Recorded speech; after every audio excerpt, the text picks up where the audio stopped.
pensez de ce cadeau? Oui, c'est super. 80 secondes. La finale régionale en Asie-Pacifique du concours international Mathès en 180 secondes MT 180 s'est déroulée le 28 juin à Hanoï. Organisé pour la première fois dans la région Asie-Pacifique, le MT 180 a été mené par l'Agence universitaire de la francophonie AUF avec le soutien de la représentation régionale pour l'Asie et le Pacifique de l'Organisation internationale de la francophonie, la délégation Wallonie-Bruxelles au Vietnam et l'École supérieure de commerce extérieur de Hanoï. Le principe du MT 180 est simple. 10 finalistes, doctorants ou jeunes docteurs, issus d'universités de 7 pays de la région Asie-Pacifique, ont eu 3 minutes chrono pour présenter leur sujet de thèse de manière ludique. Cette première édition a impressionné le jury et les organisateurs par la richesse et la diversité des sujets abordés, couvrant des domaines variés, tels que la médecine, la didactique, la littérature, l'histoire de l'art et les études francophones.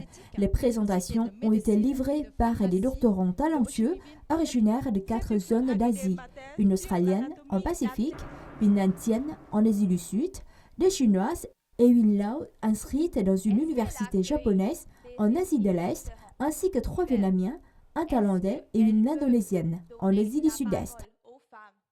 Finalement, Kantapon Intamark, doctorant de l'université de Chulalongkorn en Thaïlande, a remporté le premier prix avec la présentation sur l'analyse critique du discours des textes institutionnels concernant la féminisation des titres professionnels dans les pays francophones. Le deuxième prix a été décerné à Busekron Kyorodam, doctorante en économie du tourisme à l'université Ritsumeikan Asie-Pacifique au Japon. Les 2 candidates, Kritika Sanjeevi, docteur en lettres et littérature à l'université Jawaharlal Nehru en Inde, et Heidi Bula, doctorante en histoire de l'art et études francophones à l'université de Melbourne en Australie, ont remporté le 3e prix. Le prix du public a été attribué à la vietnamienne Nguyen Ha Thu, doctorante en odontologie à l'université de médecine d'Hanoï. Le concours d'art oratoire scientifique MT 180, créé en 2012 par l'Association francophone pour le savoir, est désormais géré par un consortium international de 7 pays et l'AUF, qui organise des finales nationales dans une vingtaine d'autres pays. Inspiré de 3 Minute Thesis, 3MT, une compétition initiée en 2008 à l'université du Queensland en Australie, le MT 180 est le premier concours du genre en langue française. L'objectif est de valoriser la recherche scientifique francophone en offrant aux jeunes chercheurs l'opportunité de vulgariser leur sujet de doctorat auprès d'un public non spécialiste, de renforcer leurs compétences en communication et de susciter l'intérêt du grand public pour la science. Pas de son, pas de voix, mais une infinité de couleurs, d'émotions et de liens. C'est ce que transmet Thingsak, silence et couleurs, une exposition spéciale qui s'est tenue récemment à Hanoï. L'art y devient un langage de communication entre la communauté sourde et la société, avec la volonté de favoriser compréhension et respect envers plus de 2,5 millions de personnes sourdes au Vietnam. Le nom Thingsak, fusion de silence et couleurs, symbolise un monde sans son mais vibrant de vie et de nuances. La vie des personnes sourdes est silencieuse mais pleine de couleurs, toujours vivantes. Tel est le message de l'exposition Thingsak. L'exposition est organisée en 3 parties. Tia, toucher, découverte des personnes sourdes, de leur langue des signes et de leur culture unique. Car sentir, récit d'expériences vécues d'enseignants d'enfants sourds aux entrepreneurs sociaux engagés auprès de la communauté sourde. Thấu, comprendre. Présentation d'œuvres réalisées par de jeunes artistes sourdes et malentendantes. Je trouve que cette exposition permet aux personnes sourdes et malentendantes de mieux s'intégrer à la communauté. Elles célèbrent leur culture et suscitent l'intérêt des visiteurs désireux d'en apprendre davantage, ce qui me réjouit profondément. Thinh Sắc n'est pas seulement une exposition d'art, c'est aussi un espace de connexion où les visiteurs peuvent apprendre la langue des signes, communiquer et s'ouvrir au monde du silence. La communauté sourde est vulnérable car elle communique dans une langue que peu de personnes maîtrisent. Cette absence de parole peut entraîner des malentendus. Par exemple, la manière dont ils souhaitent être désignés, ils refusent d'être qualifiés de malentendants et préfèrent être appelés sourds. Le mot sourd et la culture sourde doivent être écrits avec une majuscule, car ils en sont fiers. Il n'est ni nécessaire ni respectueux de minimiser, d'éviter ou d'adoucir ce terme. Écouter le silence, c'est le message de cette exposition, qui ne se limite pas à ces 2 jours d'organisation. C'est un appel à ouvrir son cœur, à ressentir la beauté des différences et à laisser l'art devenir la voie commune entre des mondes apparemment étrangers.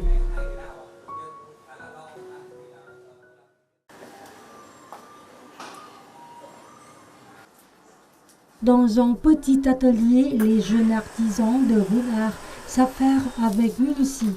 Les chutes de soie, jugées inutilisables, sont découpées avec soin, collées, assemblées, puis modelées pour donner vie à des portraits d'une grande finesse. Les œuvres présentées à la galerie de la coopérative Vunar s'inscrivent dans le cadre du projet des portraits faits de morceaux de soie qui vise à mobiliser l'engagement de la communauté pour améliorer les conditions de travail des artisans handicapés de la coopérative. Tôi cảm thấy khó nhất khi thực hiện những bức chân dung là có nhiều chi tiết nhỏ như mắt mũi, mảng miếng trên mặt để tìm màu vải, cắt và dán sao cho phù hợp với thiết kế ban đầu. Tôi sẽ cố gắng làm thật đẹp để khách hàng phản hồi tốt về các bức tranh chân dung mà Vụn làm. Fondée il y a 6 ans, Vunar est une entreprise sociale dont la mission est de préserver et promouvoir la culture traditionnelle, de créer des emplois pour les personnes handicapées tout en valorisant les matériaux résiduels dans une optique écologique.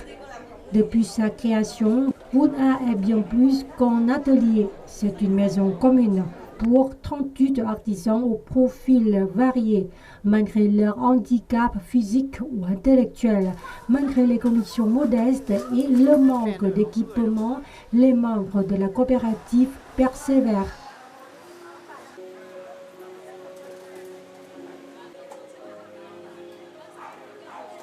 Quan trọng hơn cả ấy là để giới thiệu cho mọi người thấy là cái giá trị nghệ thuật, giá trị lao động nghệ thuật của các bạn khuyết tật đấy, nó đã đạt được đến một cái phải nói là một cái cấp độ khá là cao. Chúng ta nhìn thấy rằng ở trong những cái bức chân dung này có những cái bức mà cái tính nghệ thuật được các họa sĩ có chuyên môn đánh giá cao, từ những cái mảnh lụa, mảnh vải vụn như thế, nhưng mà nó đã tạo ra được những cái bức chân dung rất là sống động. Nó có một cái chất lượng mà nó giống như là những cái bức tranh hội họa vậy. Un morceau de tissu bien placé peut devenir une œuvre d'art. De même, une personne handicapée, si elle trouve sa juste place, peut enrichir le monde de sa beauté.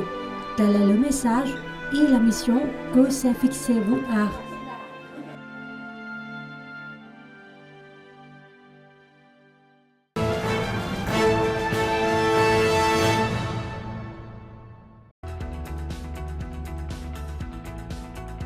À l'heure de la révolution numérique, le Vietnam fait du digital et de l'innovation des priorités nationales. Pour réussir ce virage stratégique, il mise sur un cadre juridique renforcé et une meilleure articulation des politiques avec l'ambition de franchir un nouveau palier de développement. Tel est le thème principal du courrier du Vietnam numéro 28. Dans le contexte de la 4e révolution industrielle mondiale, l'innovation et la transition digitale ne sont plus un choix, mais une nécessité pour les nations souhaitant progresser sur le plan socio-économique.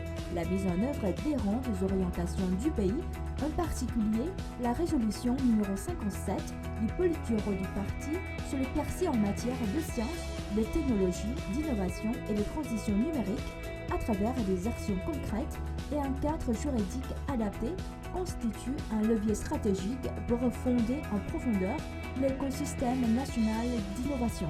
Le gouvernement a promulgué le décret numéro 133 daté du 12 juin 2025, encadrant la décentralisation et la délégation de pouvoir dans le domaine de la gestion publique du ministère des Sciences et des Technologies. Entré en vigueur le 1er juillet 2025, ces dispositifs visent à accroître l'autonomie et la flexibilité des collectivités locales dans la mise en œuvre de leur mission de gestion publique dans le domaine des sciences et technologies. Il entend également simplifier les procédures d'élaboration des tests réglementaires dans un souci d'efficacité administrative et de clarté institutionnelle. L'Assemblée nationale du Vietnam a approuvé le 14 juin 2025 la loi sur l'industrie des technologies numériques qui soumet les actifs numériques à une surveillance réglementaire. Ce texte, qui entrera en vigueur le 1er janvier 2026, reconnaît officiellement les cryptoactifs et ouvre la voie à une transformation numérique à l'échelle nationale. Cette loi encadre le développement de l'industrie des technologies numériques, de l'industrie des semi-conducteurs, de l'intelligence artificielle, des actifs numériques, ainsi que les droits et responsabilités des agences, organisations et individus concernés. Pour plus d'informations, procurez-vous le Courrier du Vietnam numéro 28 ou accédez au site lecourrier.vn.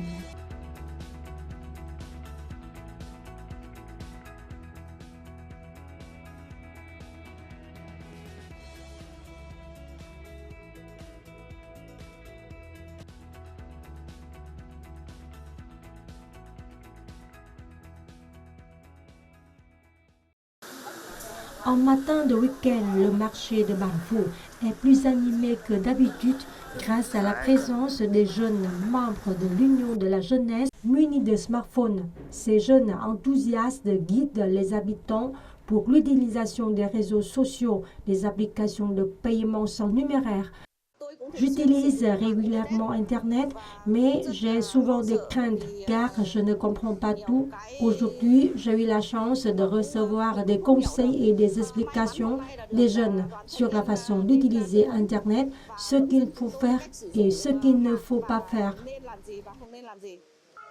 Nous avons sensibilisé, vulgarisé et diffusé auprès des habitants des connaissances en technologie de l'information et des plateformes numériques. Nous guidons les habitants à utiliser les smartphones et à naviguer sur les réseaux sociaux de manière sûre, efficace et civilisée.